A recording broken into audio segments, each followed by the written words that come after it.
I learned to handle my money from my parents. I learned to handle money when I was just turning teenage from my parents.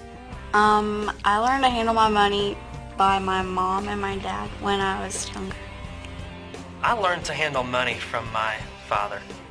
In Lesson 1-3, we're going to be talking about kids and money. Specifically, how do you teach kids of different age levels about money? So here we go. When it comes to kids and money, teaching your kids how to handle money is not the school's responsibility. They should be doing it. By and large, they're not doing it. And you got to remember, ultimately, it is your responsibility. It's your responsibility to make sure your kids are taught. I taught my children about money since they were babies, literally. I mean, as they became 3, 4, 5 years old, we had little age-appropriate discussions about money all the way up through teenagers and now as young adults. We've taught them every step of the way, age-appropriately about money, meaning that as they got older, we got a little bit more sophisticated with the discussion. Basically, we've taught them to work hard. We've taught them to save. We've taught them to spend wisely, and we've taught them to always be givers. And those 4 things have been taught all the way up in age-appropriate. In other words, we didn't want to confuse some little 4-year-old with a mutual fund, but we certainly would take a 13 or a 15-year-old and have a discussion about how a Roth IRA works. Around our house, we paid commissions, not allowances. We never had allowances at the Ramsey household. I don't believe in allowance. Allowance to me sounds like welfare. It sounds like I'm going to make allowance for you because you're somehow deficit. You're not able to do anything of value, so I'm going to make allowance for you. Commission says that if you work, you get paid. If you don't work, you don't get paid. That's what commission says, and that works every time. You see, words are powerful. Be careful what words you're using with your kids. What are you speaking into their lives? What are you speaking at them? You got to be very careful about that. See, if you work, you get paid. If you don't work, you don't get paid. Around our house, we use the stuff that we now have in a thing called Financial Peace Junior. We used to put on the refrigerator door, we would put a commission worksheet that looked a lot like this, little magnets on the back, and we'd stick it to the door. And we write on here the chores that you had to do. And we put a dollar amount beside each of the chores. Now, it wasn't a big complicated thing. When they were pretty small, you know, they're 6, 7, 8 years old, it was 5 chores, and it was $1 a piece for each chore. So you do all the chores, you get $5. You don't do all the chores, you get $4, $3, whatever. And so we check off if you did them, and you got paid if you did them, and if you didn't do the chore, you didn't get the money. It's that simple. Did you know that everyone in here is on straight commission? Try not going to work for 6 weeks and see if you get paid. You're on straight commission. Everyone here is work, get paid, don't work, don't get paid. It's good to teach little guys that. I mean, it's really good. You don't have to be so hard on them. You want to do it age appropriate. We don't want to create Hitler's boot camp for money. That's not the point, okay? But we do want these kids to learn this stuff at 4, 5, 6, 8, 10 years old, because I meet 58-year-olds who still haven't made an emotional connection between money and work. It's how money is created. It's created with work. And so we use the basic commission thing. Well, Dave, we think that around our house you ought to just do chores just because you're part of the family. I said 5. The rest of ours you do just because I'm larger than you and I can hurt you. Because you're part of the family. When I get up from the dinner table and take my plate to the sink and scrape it off and put it in the dishwasher, I didn't do that because I get paid. I did that because I love my wife, and it's one way I can serve her that evening after she's been in a hot kitchen all day. Okay? That's that deal. And the same thing for my kids. They love their mom. They love their dad. They need to do stuff as being part of the family. That's part of the deal. But if you only do that, you don't ever teach them that work creates money. Because I got to tell you, when they earn money and they have money that's in their hand that they earn, they treat it different. And they make different decisions at that point. And you get to teach them other teachable lessons. So do some things that are just because you're part of the family. But do some things where we make that connection and create teachable moments in the process as well. You know, teach by example as well. You know, here's an idea. You got to understand that they're going to do what you do. If you're stressed out and the way you medicate stress is, you go buy a new dress, they're going to go buy a new dress when they're stressed out. They're watching you. They smell this stuff. I'm following in your footsteps. Now, if you put that on your office desk for a couple of years, it'll change how you act and react about just about everything, won't it? Because they're watching. They're going to do what you do. So you could teach and you can have all these speeches and all these other things. You can take them to all the Dave Ramsey stuff and all that stuff. But ultimately, you're running around borrowing money every time you turn around. Your kids are going to run around borrow money every time they turn around. That's what's going to happen. You are their family of origin. And you're going to bless them or curse them with that process. Now, as you're teaching them, be age appropriate in the process. You know, show them how debt works. Show them how to be debt free. But a 4-year-old doesn't grasp that. So, but as you're talking to teenagers, they get a little bit older, you know, talk to them about how insurance works. Talk to them about what a Roth IRA is or what a 401k is. Talk to them about taxes and voting and these kinds of things. You know, because you want to raise them that vote like you do, right? I mean, that's how that works. So if the children are very young, when you start out, just use a clear plastic container like this. And as you pay them, wad the money up so it takes up more room and stuff it down in there. See, that's not a lot of money in there. That's a bunch of ones just wadded up and stuffed in there. But if you had that in a neat little pile, you nerds, it really wouldn't look like a lot of money. This is a free spirit savings account right here, okay? But here's what happens, see, when you're 4 years old and you clean up the room, did you really clean up the room? No, not really. Around our house, when you're 4 years old and you clean up the room, you picked up 3 or 4 toys, Mom and Dad did the rest, and you got all the attaboys and attagirls. You are a superstar room cleaner. You are awesome. Give me a high five on the clean room. Way to go. Hopefully they'll kind of get that in their spirit, and then when they're a teenager, it won't look like a nuclear dump, you know? All right? So, you know, you do that. You train them, right? And then, let me tell you, pay them right then. That was hard work cleaning up that room, and I'm really proud of you. That was good. $1. Doesn't have to be a lot of money. And you crumple it up and you put it in here. And then every so often, you don't have to have a big system. That's the whole system when they're tiny. Okay? Every so often you get them all out, all these dollars out, and you smooth them out, and you go down to Toys R Them. I remember one time we went down to Toys R Them, and we were there to buy Celebration Barbie. And we didn't have the money. So we got, sort of kind of had a party Barbie.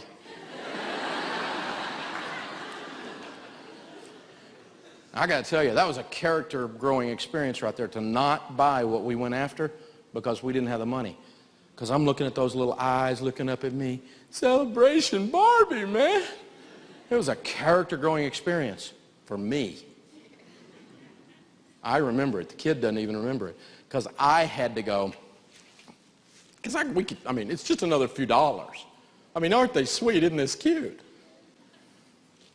It's how this works. Now, do I do that every time? No, sometimes I just step up and totally buy Celebration Barbie.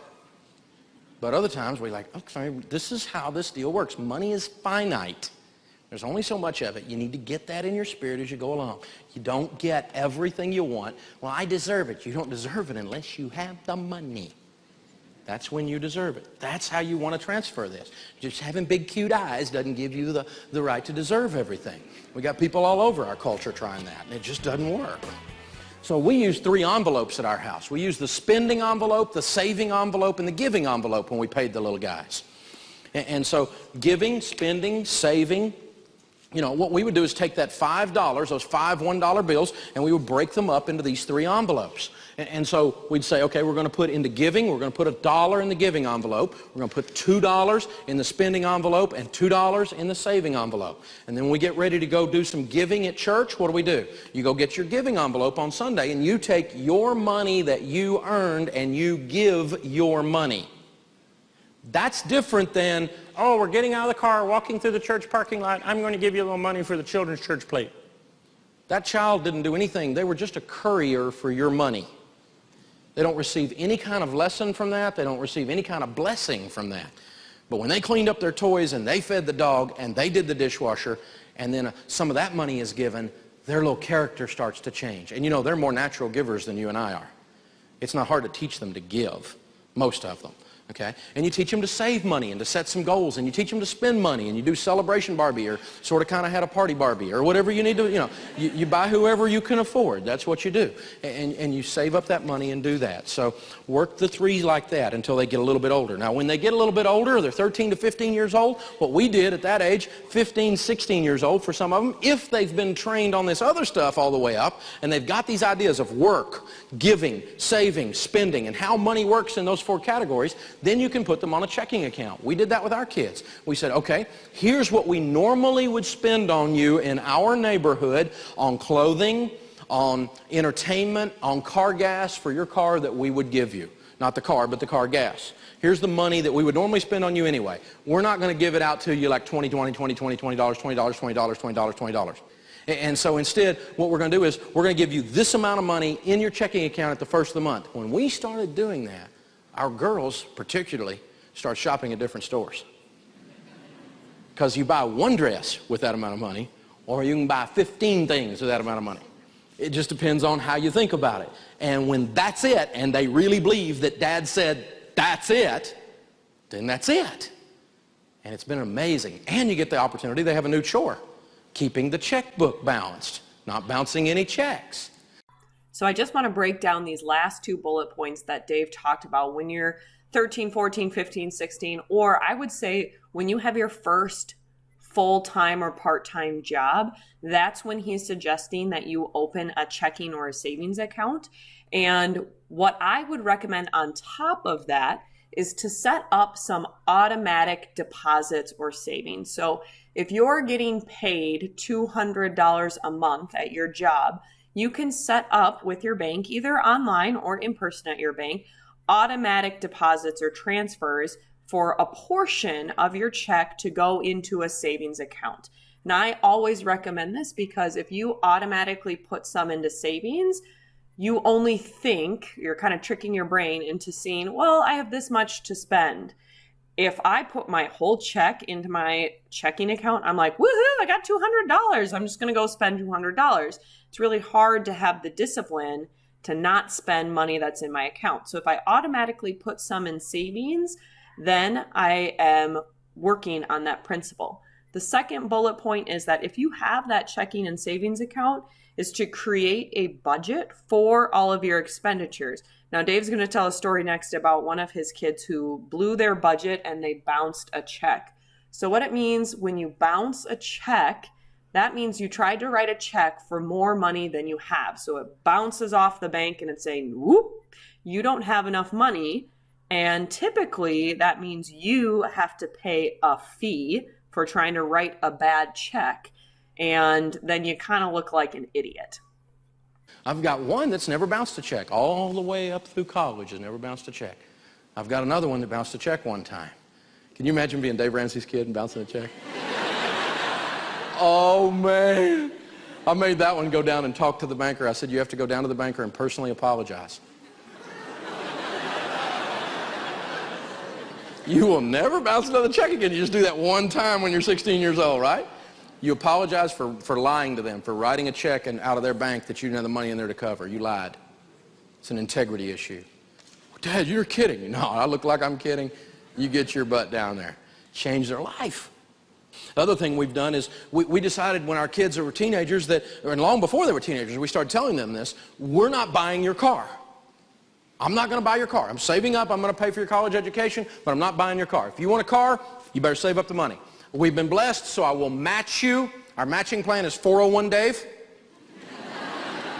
I'll match you as you go along, but I am not buying your car. So whatever you save up, that's what you're going to have. One of them was saving along, and somebody asked him the other day, you know, how are you doing towards your saving? And they said, I think I'm headed towards a really nice bicycle. So I'm going to have to kind of get with it. But I'll tell you what, the first one saved up some money, got a match and got a nice car. The second one went, whoa, that happened for real. Dad wasn't kidding. Got on the ball, got more money, got a bigger, nicer car. The third one's going, Dad, I'm thinking new Hummer. and really, probably could have pulled that off, but we kind of went in and intervened. So here's my suggestion to you. If you're going to do the 401 match thing, I would recommend on the front end saying up to a certain amount. Put a limit on it, okay? I wasn't smart enough to see this coming because as they move down the siblings, they get smarter about this, okay? Once they see it's a real deal and it's really, really, really going to happen. So right there you saw a lot of the people in the audience laughing about 401 Dave.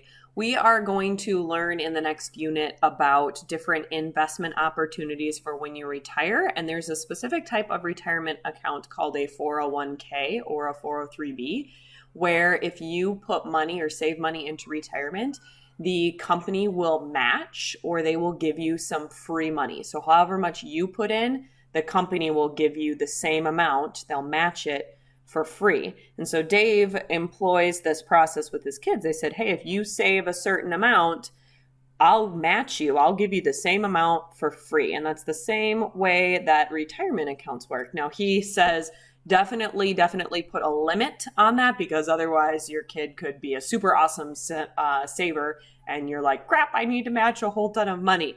And this is actually true for real retirement accounts. They set a limit as well. And so that's something that we'll look at in the future. And again, it goes back to that thing, when your kids start getting older, teach them topics like retirement, or lead by examples that match real world things like a 401k or a 401 Dave matching plan. See, we parents have got to get involved, and the schools need to get involved. There's a whole process there. You have the ability to change your family tree. Don't just give them money. If you do the stuff we teach in here, you're going to become wealthy. And if all you give them is money and no character, you will be a curse in their life. You'll change your family tree in a negative way. If you give them a work ethic, honesty, and money, well, you've started a new thing. You're the new Rockefellers. You're the new Vanderbilts. You've begun to bust the whole thing up. And so kids really care about this stuff.